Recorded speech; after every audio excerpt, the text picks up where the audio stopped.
1860, USA, 17 daughters disappeared from a single road. The Mercy Hill baptism files. It began with dust. The kind that rises when a wagon disappears down a dirt road. The kind that hangs in the late summer air long after the horses have gone. In 1860, that road cut straight through Mercy Hill, a small town tucked deep into the American countryside. Farmers called it the lifeline because it connected their crops to the nearest market. Children called it the stretch of forever because when you walked it at dusk, the horizon seemed to swallow you whole. But that road would soon earn a darker name. It would be remembered as the place where daughters vanished. The first girl was only 16. She had been walking home from a baptism ceremony at the small, clapboard church when she disappeared. No scream, no torn clothing, just footsteps in the dirt that ended in the middle of the road. Her family searched with lanterns through the night, their voices echoing into the cornfields. Nothing. Within weeks, 2 more daughters vanished the same way. Both were last seen on that same stretch of road, walking alone from the church. Mercy Hill grew uneasy. Mothers refused to let their children walk after sundown. Fathers rode their horses in pairs, rifles strapped across their backs. And yet, the road kept taking them. 17 daughters, all gone within a single season. Each one last seen leaving a baptism. Each one lost along that same dirt road. The townspeople started whispering of curses. They spoke of spirits, or perhaps a devil hiding in the woods. But the elders of the church dismissed such talk. They said it was the work of men, thieves, drifters, outlaws. Still, no man had been seen. No tracks were found beyond the girls' own footprints. It was as if the earth itself had swallowed them. On quiet nights, when the cicadas fell silent and the fields grew still, families swore they could hear it, the faint sound of singing. A hymn carried by the wind, echoing down the Mercy Hill road. It was not the joyful sound of a congregation. It was soft, hollow, almost like a prayer for the dead. The silence that followed was worse than the sound. The road became a place of dread. Wagons turned back rather than cross it. Travelers from other towns rode in wide circles to avoid it. Yet, the people of Mercy Hill had no choice.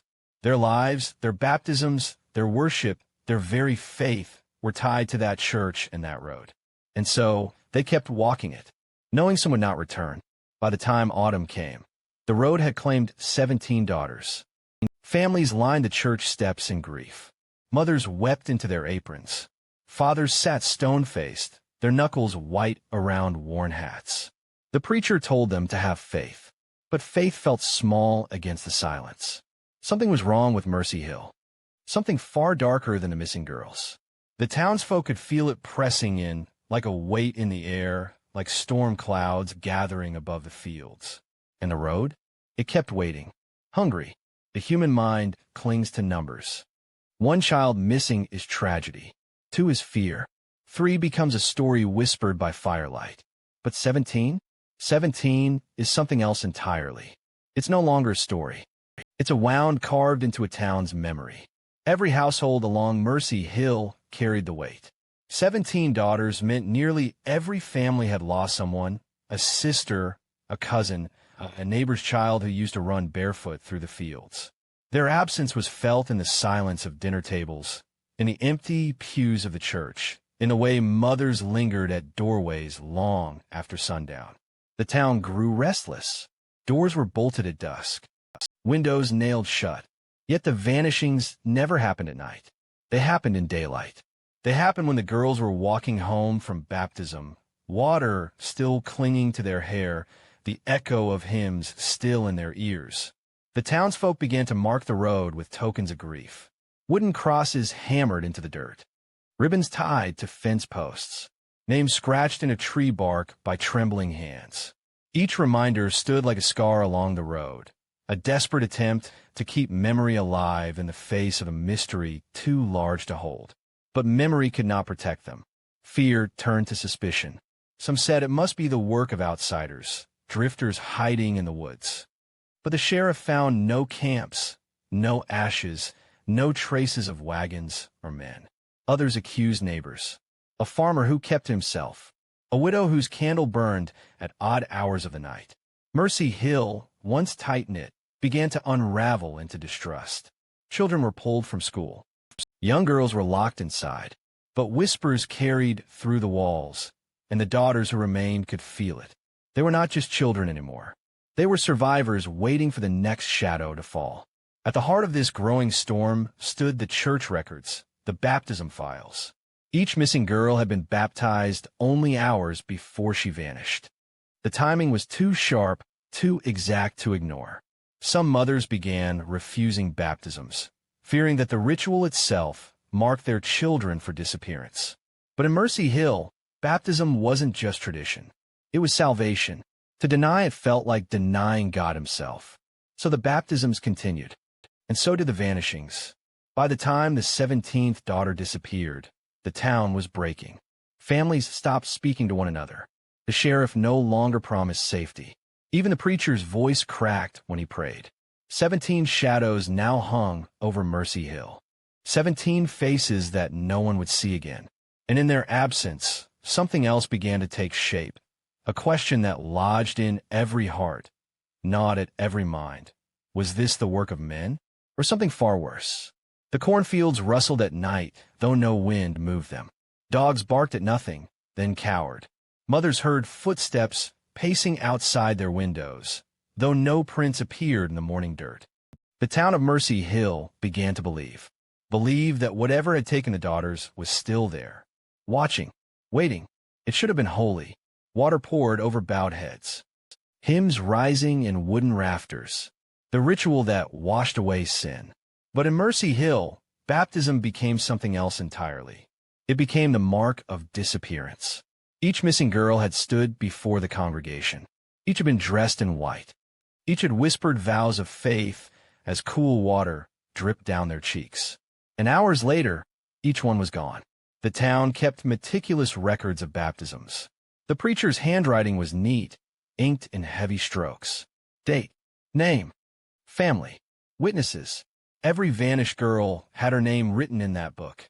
17 names, 17 entries, 17 shadows. And yet, no one questioned the book itself. Some mothers stared at those pages until the letters blurred. They wondered if ink could hold a curse. They asked themselves if the act of writing the name somehow offered their children to the darkness. Others swore the preacher hesitated before calling certain names, that his voice faltered, if only for a breath. The records became more than paper. They became evidence, an accusation. One night, the sheriff ordered the book locked away, but whispers claimed he couldn't bear to keep it in his own home. They said he left it inside the church, chained in a wooden chest, as though the very ink might bleed into his walls. Still, the baptisms continued. Families were torn. Some refused, hiding their daughters from the ritual. Others said to deny baptism was to damn a soul. Fear battled faith inside every home. And faith was losing ground. Then came the 13th baptism. The girl's name was Anna May, a farmer's daughter with hair the color of wheat. Her mother begged the preacher to wait, begged him to hold the ritual until the disappearances ceased. But Anna's father insisted. Better to be baptized and vanish than to die unclean. Anna was baptized at dawn. By dusk, she was gone. The church bells tolled for her, but they sounded hollow. For the first time, families began to whisper against the preacher himself. He had been the last to touch each child, his hands on their foreheads, his prayers spoken over their heads. The thought curdled in their stomachs. Yet when they looked at him, they saw a man of God, his eyes wet with grief, his voice trembling when he said, "I am only the shepherd. The wolf comes for us all." Still, no wolf was seen. Only that cursed book, heavy with names. The last entries grew smudged, as if the preacher's hand shook when writing them. Some swore that by the 17th name, the ink itself seemed darker, as though the page carried a weight of its own. The book became a secret no one dared touch. But secrets do not stay buried in silence. They fester. And in Mercy Hill, silence was already killing them. At night, when the candles burned low, families claimed to hear the sound of turning pages. Even when the book was locked away, even when the church was empty, the fields around Mercy Hill were endless. Tall, swaying corn, stalks thick as a wall, stretching for miles. By day, they looked golden and harmless. But by night, they became something else. A maze, a trap, a place where sound traveled but light could not. It was here, along the edges of the road, that whispers began to spread. The first strange tale came from a farmer's boy. He swore he had seen one of the missing girls just after sundown, standing at the mouth of the corn. She looked pale, her white dress damp with water. When he called her name, she didn't answer. She simply stepped backward into the stalks, swallowed by darkness. No one believed him at first. Children made up stories, especially when fear ran high. But then others began to speak. A hunter claimed he heard giggles, faint and childlike, echoing between the rows though no children were in the fields. A woman carrying water from the well swore she saw footprints in the dirt, small, bare feet that led from the road into the corn and stopped as though the earth itself had eaten them. The sheriff himself admitted to finding strange tracks. Not just human, something else. Wide impressions, uneven, almost like a dragging. He said nothing of it in public, but the men who searched with him never forgot. The cornfields began to feel alive. Crows gathered there in unnatural numbers, blackening the sky at dawn. Dogs howled at the edges, but would not cross inside. At night, the stalks rustled though the air was still. Families began to swear the fields were whispering. Not just wind, not just rustle. Words, broken prayers. The names of the missing. One mother, desperate to find her daughter, entered the corn with a lantern. She was gone for hours. When she returned, her dress was torn and her hands bled from clutching the stalks.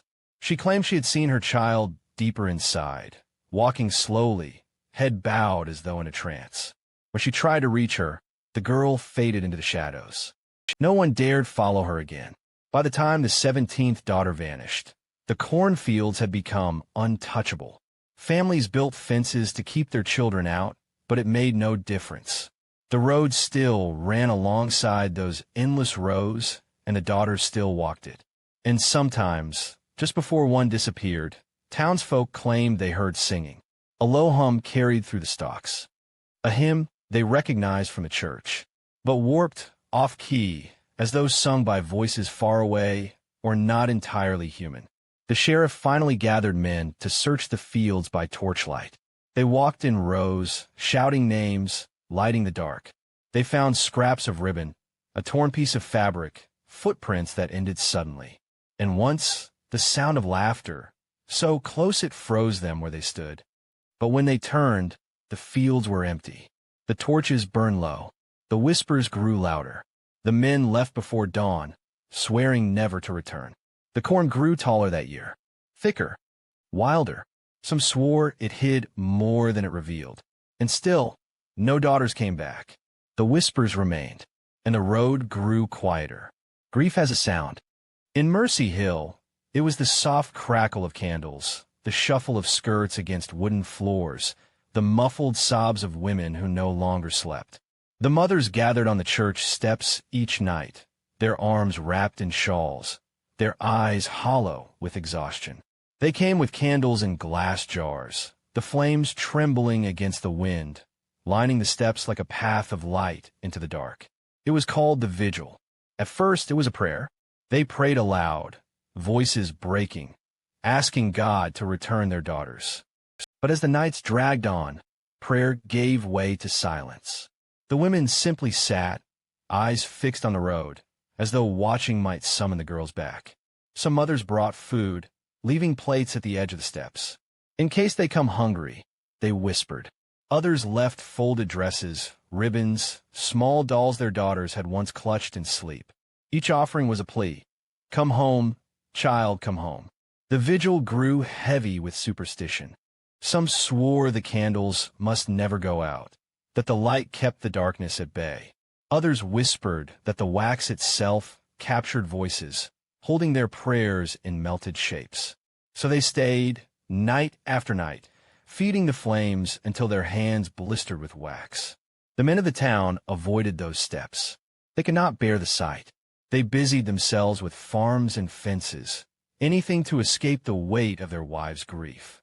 But the vigil became its own force. a place where silence carried more than words ever could. Strange things began to happen during those nights. One mother swore she saw her daughter's shadow flicker against the church wall, though no one stood there. Another claimed she heard soft footsteps circle the steps, stopping just beyond the glow of the candles. The women clutched one another, but no one dared look beyond the light. Once, the candles all went out at once, every flame snuffed by a gust of wind that came from nowhere. The darkness that followed was unbearable. Some women screamed, some fainted, others clawed to relight the wicks with shaking hands. When the flames returned, they swore they saw something move at the end of the road. A figure, a girl. But by the time the men arrived, the road was empty. The vigil became more than grief. It became defiance, a refusal to let the silence win. Mothers who had never spoken to one another now shared their deepest fears. Secrets spilled in whispers between sobs, suspicions about the preacher, the sheriff, even their own husbands. The candles lit not just the road, but truths too heavy to hide. And yet, each morning brought another family in tears. Another chair left empty at the table. Another mother clutching a candle, joining the line on the steps. By autumn, the church steps were blackened with wax. The smell of smoke lingered in every dress, every shawl. The vigil had become a ritual of its own, separate from baptism, separate from a church. A ritual born of grief and desperation, one that bound the mothers together like a covenant. But even their light could not pierce the dark forever, because soon the darkness began to look back. Sheriff Elijah Boone was not a weak man. He had fought in skirmishes along the frontier, broken up bar fights, and chased horse thieves across miles of dust. But nothing had prepared him for Mercy Hill. Every missing daughter was another weight on his chest. Every grieving family, another pair of eyes burning with questions he could not answer. 17 daughters. 17 failures. Boone's badge grew heavy. He stopped wearing on Sundays. He could not stand the way it caught the light, a gleam of authority that felt like mockery in the face of his powerlessness. He still rode the road each morning, scanning for tracks, listening for any sign of the girls. But the dirt told him nothing. The fields mocked him with silence. At night, he drank. Whiskey dulled the sound of mothers weeping outside his window, but did not stop the dreams. He dreamed of white dresses trailing into the corn, of wet footprints appearing on his doorstep, of his own daughter, barely 10, standing in line for baptism with fear in her eyes. The town began to turn against him. Whispers said he knew more than he claimed. Some accused him of covering for outlaws.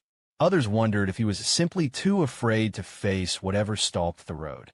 The preacher pressed him to keep order, but Boone could barely keep order within himself. He had seen things he did not put in his reports, things no lawman could explain. One night, riding back from a fruitless search, Boone heard it, singing. A hymn, low and broken, carried across the corn. He dismounted, lantern in hand, heart pounding. The song grew louder as he stepped into the stalks. Then silence. When he turned, his horse was gone. The lantern flickered, and he swore he felt breath against his neck. He stumbled back, crashing through the rows, until he reached the road again. The horse was waiting there, calm as if nothing had happened. But Boone's hands would not stop shaking. He told no one. Fear not at him. His oath to protect clashed with the terror that rooted in his bones. He started carrying 2 pistols instead of 1. Loaded rifles leaned against the walls of his home. His daughter slept with her shoes by the bed, in case they needed to run. But guns meant nothing against whispers in the dark. The sheriff's dilemma deepened when the preacher came to him late one night, candle in hand, face pale. He carried the baptism book, the inked names of the vanished. "Lock this away," the preacher begged. "Keep it safe." Boone hesitated. The book felt wrong in his hands, heavy in a way no leather binding should. He locked it in the church chest, but from that night on, he dreamed of its pages turning on their own. The sheriff of Mercy Hill was supposed to be the stronghold. But with every passing week, Boone's resolve cracked further.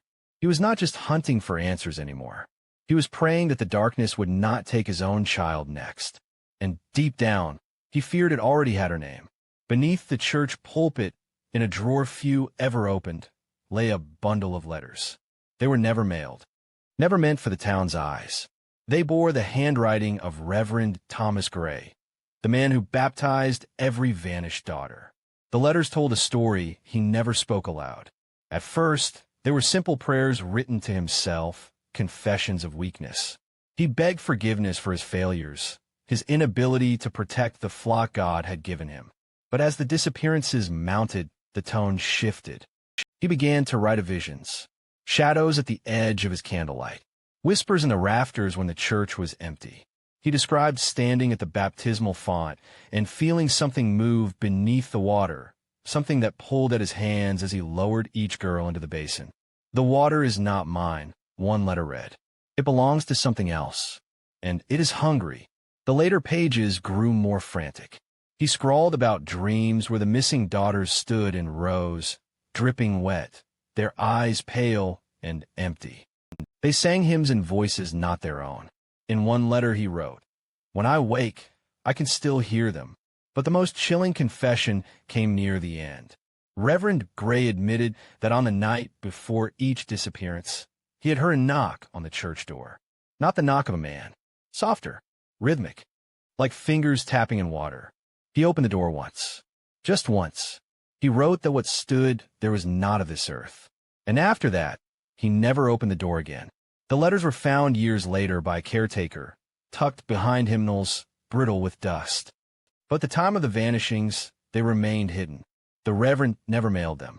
He never showed them to the sheriff. Instead, he carried the weight alone, preaching hope by day while writing his dread into pages by night. Some believe he kept them secret to protect the town's faith. Others say he was protecting himself, that he feared no one would believe him, or worse, that they would. One letter was different from the rest. It was addressed, sealed, ready to send, but never left the drawer. It bore the name of a bishop in another county. The words inside were desperate. "The baptisms have opened something. The road is no longer ours. Send help before more are taken." It was never delivered. The mothers of Mercy Hill would never know the Reverend's private fears. The sheriff would never read his confessions. And the town would continue to gather at the church, stepping blindly into the shadow that Gray himself believed he had unleashed. The letters never left Mercy Hill, and neither did the daughters. The summer of 1860 ended not with harvest, but with thunder.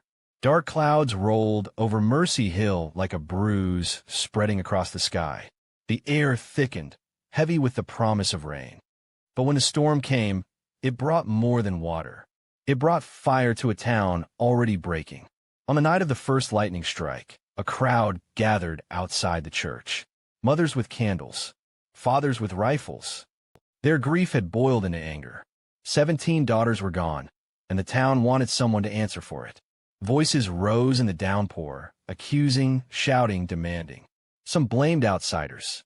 Others pointed to the sheriff, calling him useless. But most turned their eyes to Reverend Gray, the man who had touched every vanished child, the man whose hands had lowered them into the baptismal water. The preacher stood in the doorway of the church, rain soaking his black coat, candlelight flickering behind him. He raised his hands to speak, but the thunder drowned him out. The crowd surged forward. Windows shattered. Doors splintered. The baptismal font was overturned, holy water spilling across the floor like blood. Hymnals were torn and scattered in the mud outside. The church, once the heart of Mercy Hill, became a battlefield between faith and fury. Some men threatened to drag the preacher from the pulpit and hang him beneath the bell tower. Others begged for restraint, crying that God would punish them if they touched his servant. The storm outside raged as the storm inside reached its breaking point. Then came the screams, not from a mob, from the cornfields. Even over the thunder, the voices carried. High, piercing, unmistakable, the sound of girls crying out. The crowd froze. Mothers fell to their knees in the mud.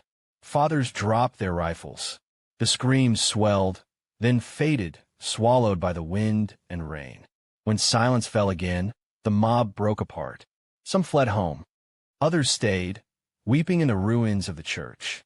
Reverend Gray collapsed against the pulpit, clutching the soaked pages of his Bible as though the ink itself might save him. That night, the storm tore across Mercy Hill. Lightning split trees in half. Roofs were ripped from barns. Livestock drowned in rising floodwaters.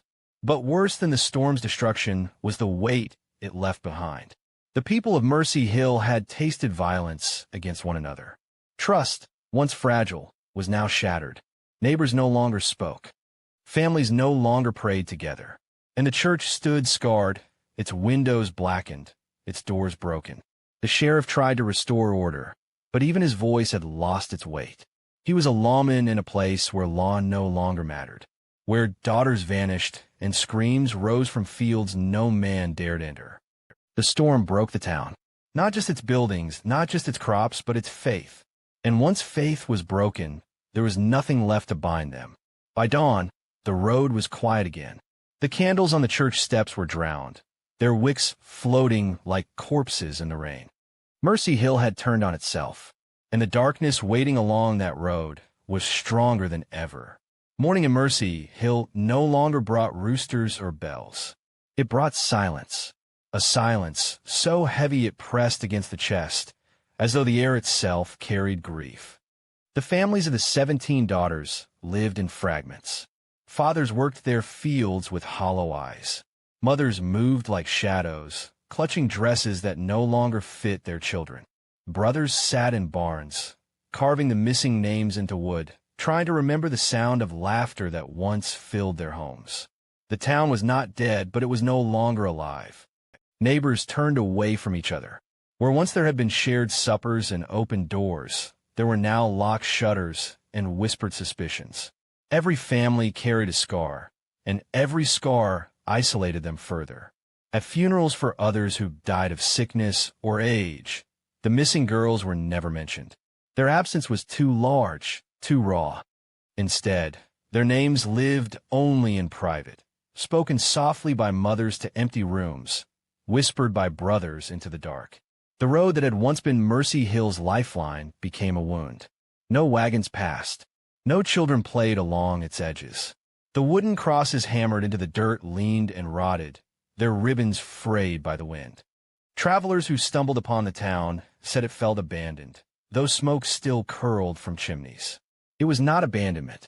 It was paralysis, a town holding its breath, unable to move forward, unable to let go.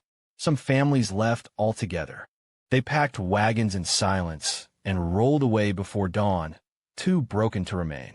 Others stayed, but their grief curdled into bitterness. Wives blamed husbands. Husbands blamed the preacher. Children grew up with warnings burned into their minds. Do not walk the road. Do not linger near the fields. Do not listen when you hear singing. And yet, echoes remained. Late at night, some claimed they heard knocking at their doors, soft, steady like fingertips on wood. Others swore they saw figures moving at the far end of the road, girls in white dresses, their faces hidden in shadow. One mother, half mad with grief, placed a plate of food on her windowsill every night. Bread, milk, a slice of pie. In the morning, the plate was always empty. Her neighbor said it was raccoons or stray dogs, but she swore she saw a wet handprint smeared across the sill. The preacher continued his sermons, though his voice was ragged and his congregation thin. He preached of heaven, of peace, of daughters waiting in God's arms. But the words rang hollow. Even he could hear the echoes between them, the empty pews, the mother's muffled sobs, the wind rattling broken glass in the church windows. Mercy Hill had become a place of echoes, of memories that refused to fade, of voices carried in the corn, of names written in ink and silence. And the families who remained carried their grief like a second skin. They did not speak of the road. They did not speak of the daughters. But the echoes followed them, everywhere. By the winter of 1860, Mercy Hill was sinking under its own sorrow. Snow covered the road where 17 daughters had vanished, but silence clung like frost. Families longed for closure, even if closure meant graves without bodies. So they began to dig. Behind the church, a narrow field became a place of mourning. Fathers with calloused hands carved wooden markers. Mothers, shivering in the cold, laid scraps of dresses and ribbons into the soil, the only relics of children they would never hold again. 17 plots, 17 prayers, but the ground refused them. The first night after the burials, the markers fell. Not by wind, not by weather. Every cross had been pulled from the earth, scattered like kindling. Families replaced them. The next night, they were gone again. Some said it was vandals, children too cruel to understand grief. But footprints in the snow showed nothing. Only smooth, untouched ground where the markers had once stood. More disturbing still were the sounds. At night, those who kept vigil by the church claimed to hear scratching beneath the frozen soil. Soft at first, then louder, like fingernails clawing at wood. The mothers wept, begging their husbands to dig the graves open. Some men did. They found only earth, damp, heavy, silent. But the sounds returned each night, as if the ground itself was restless. One morning, after a heavy snowfall, the families awoke to find all 17 graves open, not dug by shovels. Ripped, the earth torn upward, soil scattered across the field. Yet nothing lay inside. No divins, no scraps, not even the wood of the markers. It was as though the earth had rejected their offerings. The preacher called it a sign. The Lord has claimed them. Let the ground rest. But few believed. Mothers fell to their knees in the snow, clawing with bare hands, screaming their daughters' names. Fathers stood motionless, their breath freezing in the air, faces carved from stone. From then on, no one tried to bury the memory of the daughters again. The graves remained open. Snow drifted into them. Grass grew wild through them in spring. Children who grew up in Mercy Hill were warned never to step inside those hollows, for fear they would not return. Travelers who passed through told stories of the field. How, on moonlit nights, the open graves seemed to glow faintly. How the wind carried voices, 17 in number, singing broken hymns. Some swore they saw figures kneeling by the holes, weeping silently before vanishing into the dark. The unmarked graves became the final scar of Mercy Hill. Not a place of rest, not a place of peace, but a wound that refused to close. And the town never healed. 17 daughters disappeared. 17 names inked in the baptism files. 17 echoes carried in the corn and the soil. The road of Mercy Hill never gave them back. But the earth would not let the town forget.